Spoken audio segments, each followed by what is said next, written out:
आगीच्या घटनेनंतर केशवराव भोसले नाट्यगृह 1 वर्षात पुन्हा दिमाखात उभं राहील असं आश्वासन कोल्हापुरातील आमदार, खासदार आणि मंत्र्यांनी दिलं होतं। पुनर्बांधणीसाठी निधी उपलब्ध होऊनही नाट्यगृहाचं नूतनीकरण कासव गतीनं सुरू आहे।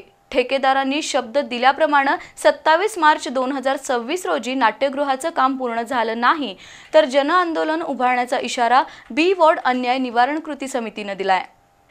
कोल्हापूरचा वैभव असणारं केशवराव भोसले नाट्यगृह 8 ऑगस्ट 2024 रोजी आगीच्या भक्ष्यस्थानी पडलं।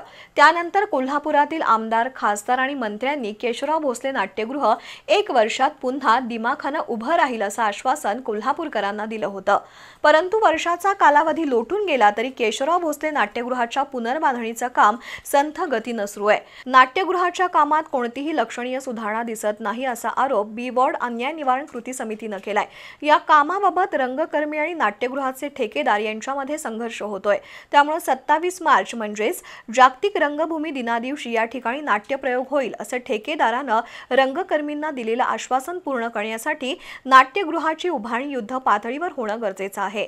त्यामुळे ठेकेदारानं दिलेली कोणतीही कारणं मान्य केली जाणार नाहीत असा इशारा कृती समितीचे अध्यक्ष रामेश्वर पत्की आणि किसनराव कल्याणकर यांनी दिलाय। नाट्यगृहाचं काम वेळेत पूर्ण झालं नाही तर बी वॉर्ड अन्याय निवारण कृती समिती जन आंदोलन उभं करून कोल्हापुरी दणका देईल असा इशारा कृती समितीने दिलाय। यावेळी सतीश पवार, मुसाभाई शेख, पद्माकर कापसे, राजेश पार्टे, महेश साळोखे, दीपक मेहतर, सुनील हंकारे, अनिल कोळेकर उपस्थित होते।